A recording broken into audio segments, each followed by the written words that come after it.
กับสวัสดีมิตรรักทั้งหลายนะครับวันนี้ผมฐานตอนโปรเจกต์จะทดสอบลำโพงโซนี่ให้ท่านฟังนะครับผมตอนนี้เราพัฒนาแล้วนะครับเรามีขาตั้งกล้องแล้วภาพจะไม่สั่นแบบที่เราแล้วมาแล้วนะครับลำโพงโซนี่คู่นี้พิเศษยังไงคือฟังแล้วมันมีความเพราะครับแล้วก็ฟังได้หลากหลายแนวเลยครับไม่ว่าป๊อปล็อกแจ๊สลูกทุ่งหมอลำออดิโอไฟล์ฮิปฮอปเยอะครับแล้วการตอบสนองของเสียงเบสนี่ก็มันนะอยู่ในระดับแบบมันนะฮะแล้วก็เบสกระชับดีเสียงกลางก็โอเคครับแล้วก็เสียงแหลมนี่ตอบสนองบอกว่าเป็นเสียงแหลมที่ชัดนะครับแล้วก็ไม่บาดหูเพราะว่าลำโพงรุ่นใหม่ๆเนี่ยเบสเยอะแต่แหลมมันจะแสบหูอะฮะ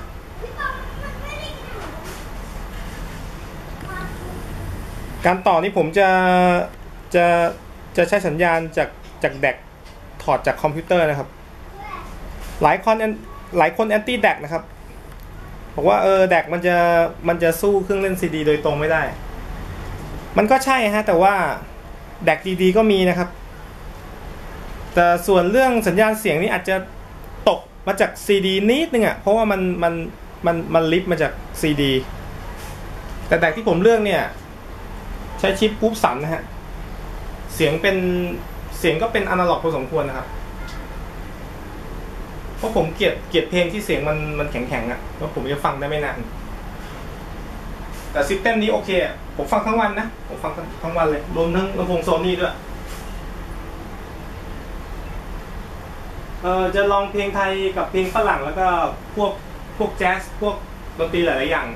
ให้ดูนะครับ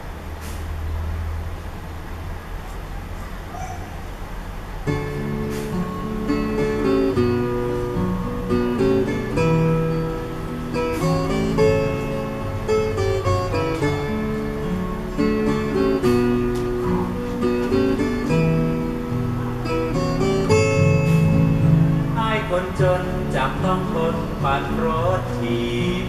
จะไปจีบพี่น้องคนงามพอไปถึงอ้ายก็ฟังเงินถามพอไปถึงอ้ายก็ฟังเงินถามพี่น้องคนงามกินข้าวแลงแล้วกันน้องได้ยินก็ปิดประตูดังปักอ้ายเลยฟังจูงรถถีบออกมาอ้ายคนจนบ่มีวาสนาอ้ายคนจนบ่มีวาสนาจะไปขี่ฮอนด้าหรือยามาฮ่าไปได้จะได้นักร้องหญิงครับคำเดียวก็มีรถยามา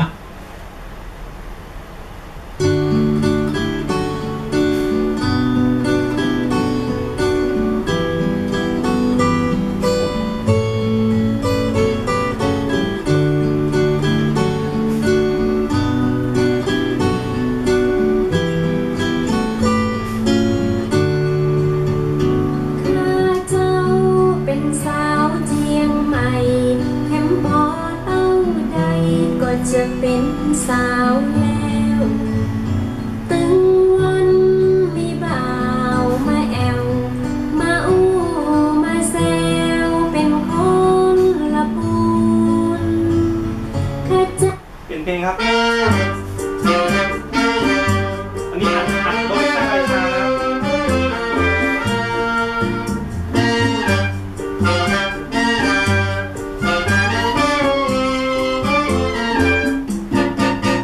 อาใหม่อย่าเพิ่งท้อใจลองเอากันใหม่จะไปให้ไกลทุ่มเทอีกทีเอาใหม่ทำมันให้ดีที่มันพลาดไปไม่ต้องโทษใครลองเอาใหม่สิมีใครบ้างสักคนไม่เคยทำพลาดผิด มีสมองลองคิด ลองคิดสิคิดจะย้ำให้จิตอ่อนแอทำไม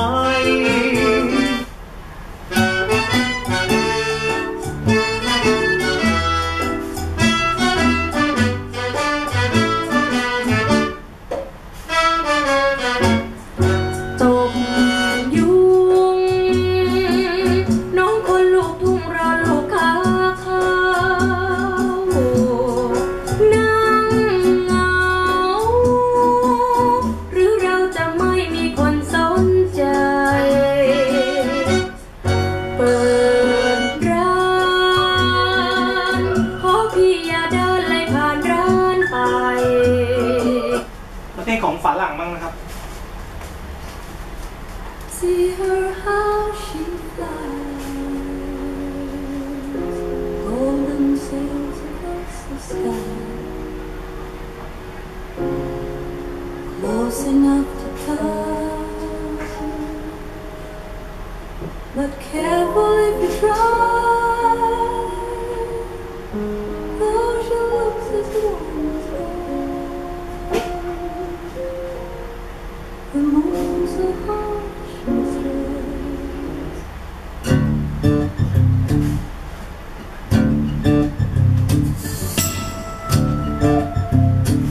อันนี้เราเปิดแฟลชหมดเลยนะครับเราไม่กดเราเนี่ยหรือใช้เบสเลยทั้งในคอมทั้งอีดิเกตเลยนะครับ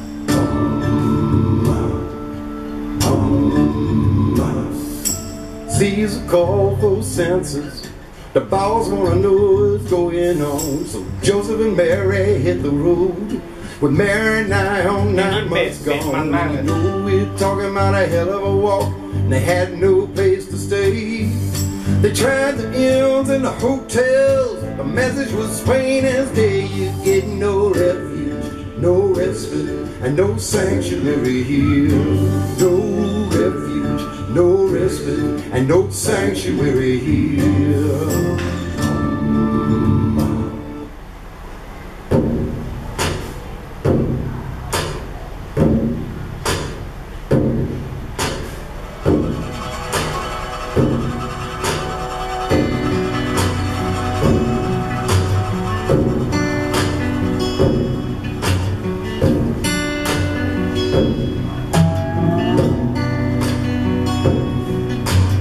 'Here Northeast Ohio,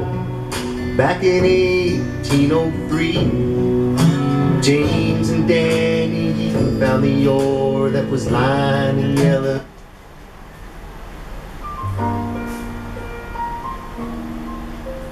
อันนี้เป็นแนวแจ๊สครับ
ต่อไปเป็นแบบว่าแนวกลองโซโล่นะครับ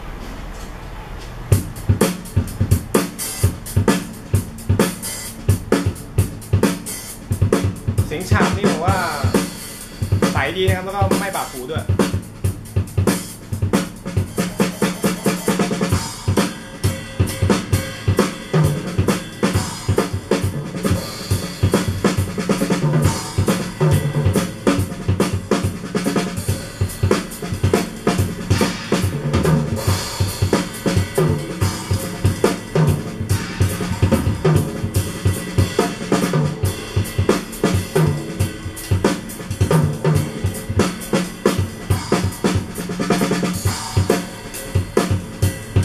แนวไปเลย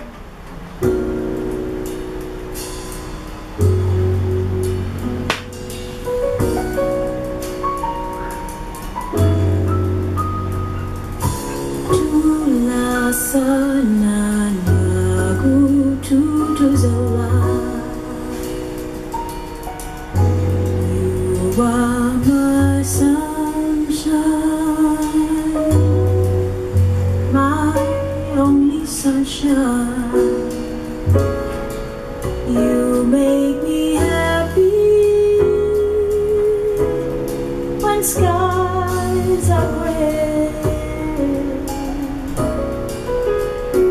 You'll never know, dear, how much I love you. Please don't เสียง take แหลมของฉาบนี่ทำได้เหนือมาตรฐานมากเลยครับ my sunshine away. The other night, dear, as I lay sleeping, I dreamed I held you in my arms.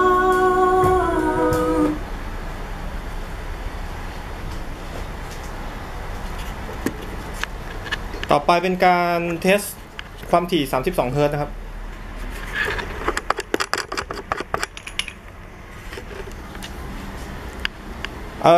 อันนี้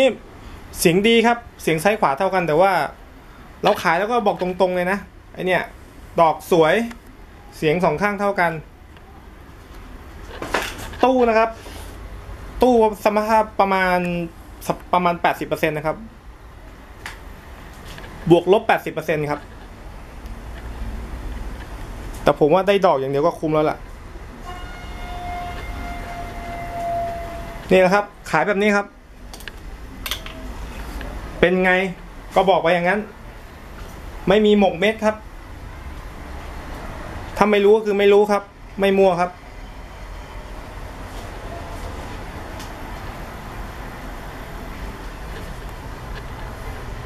แล้วก็ถ้าเกิดอันนี้ถ้าเกิดฟังแบบเราท่านๆเนี่ยมันไม่มีปัญหาหรอกแต่ว่าถ้าเกิดพวกวัยรุ่นชอบแดนนะครับเขาจะบิดเบสโหมดกดเราเน็ตเงี้ยถ้าอัดแรงๆเงี้ยหน้ากากมันจะสั่นเราก็เอามาอัดกาวใหม่ฮะหรือไม่ก็เอากระดาษมายัดตรงนี้ข้างนี้ปกตินะฮะเอาเล็งให้แอมพังเลยไม่ใช่ของผม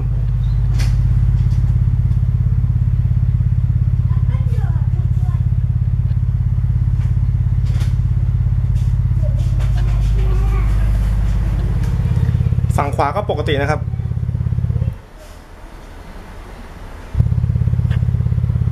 ฝั่งขวาอันนี้หน้ากากสั่นนิดๆฮะผมก็เอาน็อตมาอัดตรงนี้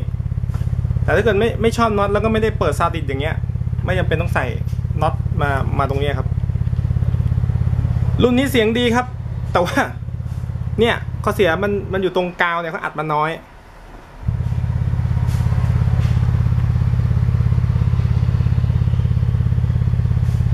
นี่นะครับ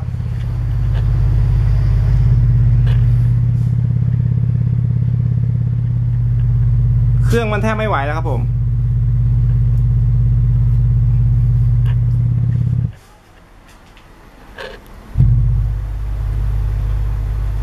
เดี๋ยวต้องซื้อเครื่องใช้เขาใหม่ด้วย3020ตอนนี้หลายตังค์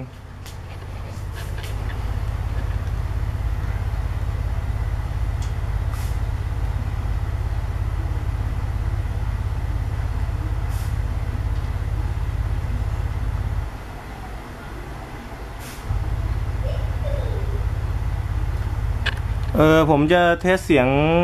งแก้วแตกนะครับ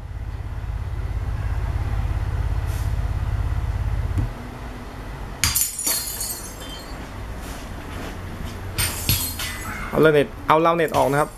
เปิดเป็นแฟลชเหมือนเดิม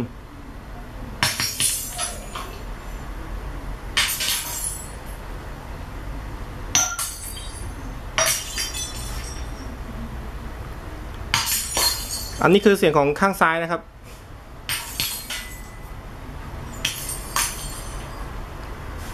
ผมต้องมาไว้ตรงกลางดิเสียงข้างซ้ายข้างขวานะครับ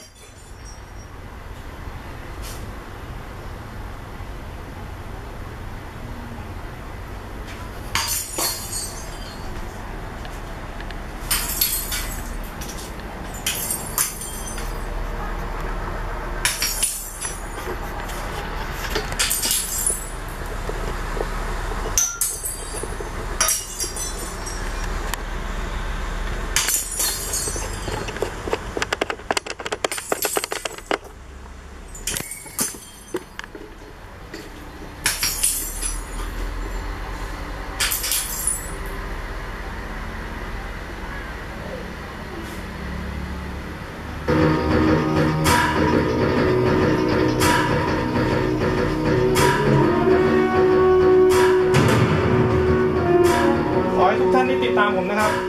โชคดีมีความสุขนะครับ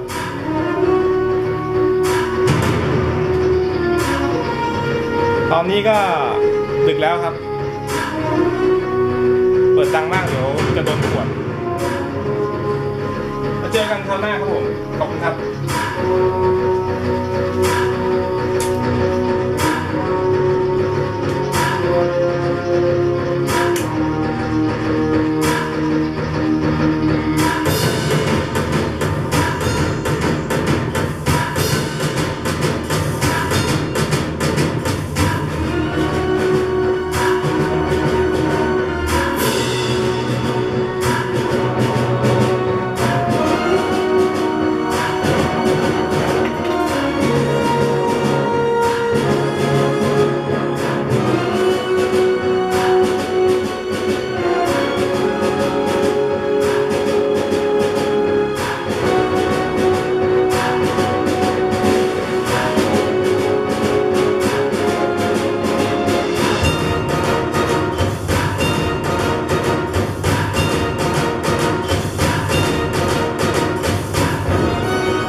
อยู่ตรงไหนวะ